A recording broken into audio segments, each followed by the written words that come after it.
કે યોગ અને આધ્યાત્મની દુનિયાની અંદર કોઈ નારીએ વિમલાતાઈએ કર્યું એટલો સ્પર્શ કર્યો નથી.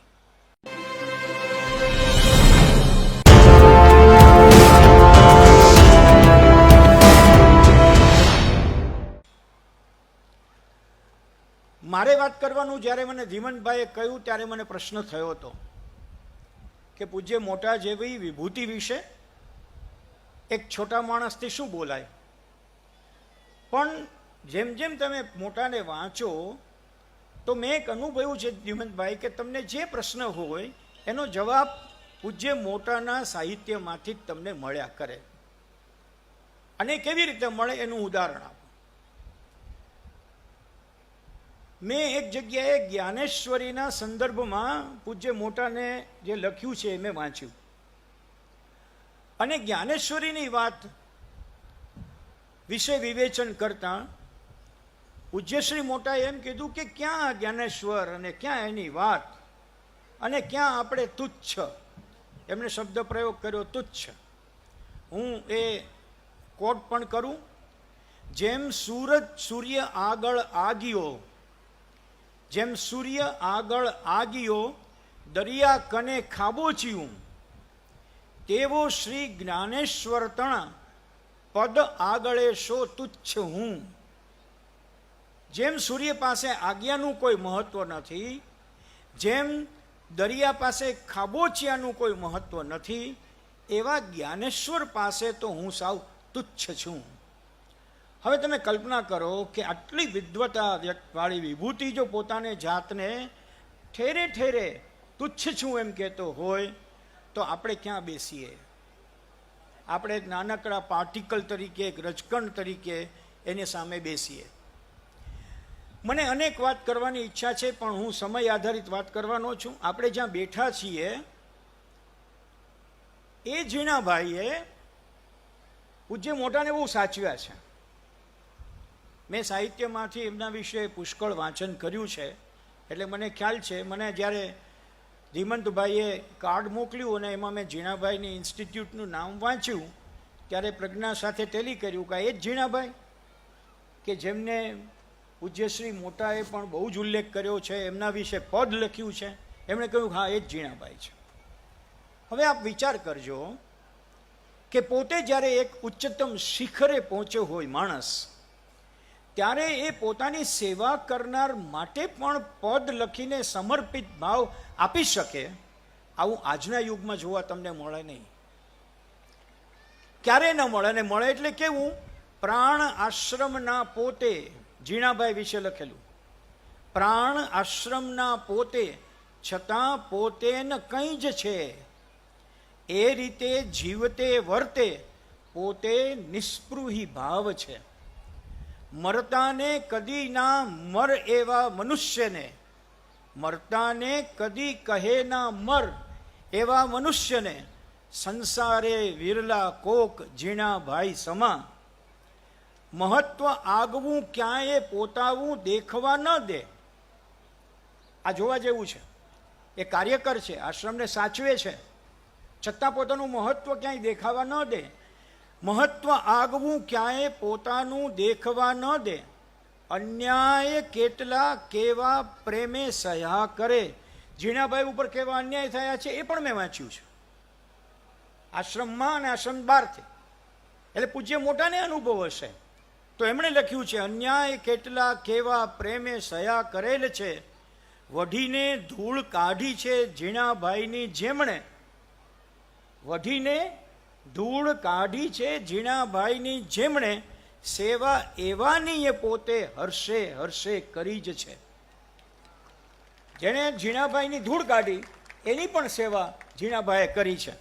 વિનયશીલ મર્યાદા ઓળંગે નવ કોઈની, નમ્રતા એમના જેવી મળે ભાગ્યે જ કોકની. એવા મને મળ્યા, પોતે લખે છે, એવા મને મળ્યા પોતે સંભાળવા જ આશ્રમ, એવાને ચરણે હર્ષે ધરું આ ભાવાંજલિ પદ. મને આ એટલા માટે ઉલ્લેખ કરવાનો વિચાર આવ્યો કે આપણે જો મોટાને યાદ કરીએ, હરિઓમ આશ્રમને યાદ કરીએ તો ઝીણાભાઈને યાદ કરવા જોઈએ, નંદુભાઈને યાદ કરવા જોઈએ. આજ સુધીની આખી પેઢી જે નિરક્ષીર મોટા પ્રમાણે કાર્ય કરી રહી છે ને યાદ કરવી જોઈએ. પણ હું યાદ કરું એને બદલે મોટાને જ વચ્ચે લઈ આવું, એટલે મેં આ પદનું પસંદગી કરી. એમ કહે છે, એવા મને મળ્યા પોતે સંભાળવા આશ્રમ. માં મને એવું યાદ આવ્યું કે સરદાર પટેલે સ્વરાજ આશ્રમ સ્થાપ્યા પછી માના પિતાશ્રી ઉત્તમચંદ શાહને કહ્યું કે મારું કામ પૂરું, હવે આશ્રમ સાચવવાનું કામ કારું. અને ઉત્તમચંદ શાહે સરદાર પટેલને કહ્યું કે 50 વર્ષ સાચવીશ. અને નિયતિ જુઓ કેવી ગોઠવાય છે. બરાબર 50 વર્ષ થયા અને ઉત્તમચંદ દાદાએ વિદાય લીધી. કહ્યા પ્રમાણે 50 વર્ષ એને સ્વરાજ આશ્રમ સાચવ્યો.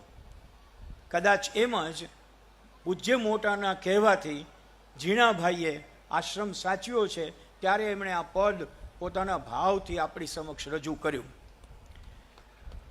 મને ઘણી બધી વાતો મોટા વિશે કહેવી હોય તો મને એક બહુ જ આદર્શ વ્યક્તિત્વ એ જે કહેલી વાત છે, અને બહુ ગુઢાર્થવાળી વાત છે.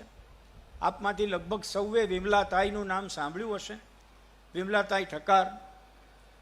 એમ કહેવાય છે કે યોગ અને આધ્યાત્મની દુનિયાની અંદર કોઈ નારીએ વિમલાતાઈએ કર્યું એટલો સ્પર્શ કર્યો નથી. તો આ વિમલાતાઈ પૂજ્યશ્રી મોટા માટે શું કહે છે?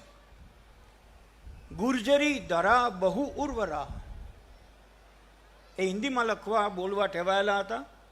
ગુર્જરી ધરા બહુ ઉર્વરા, પ્રખર ગાંધી ભક્ત, कर्मठ समाज सेवक, उनके अंदर एक अवधूत छिपा था. उनके अंदर एक अवधूत छिपा था.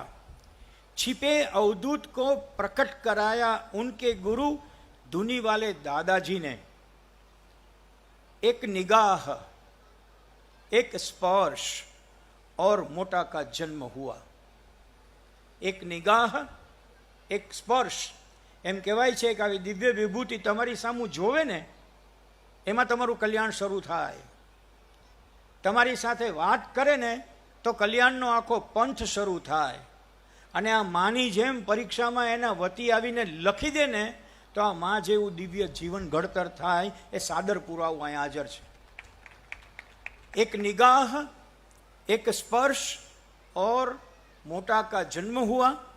परम विरागी, दृढ़ संकल्प के धनी, मस्ती भरी चाल, मदहोशी नजर. विमलाताईना शब्दों છે. मस्ती भरी चाल, मदहोशी नजर, भावुक जनता ने उनको घेर लिया. हरिओम आश्रम बने, मौन साधना की हवा चली.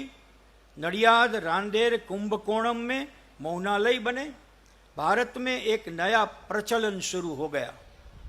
जो प्रचलन सिर्फ साधु संतों का नहीं था, जो प्रचलन सिर्फ धर्मवादियों का नहीं था.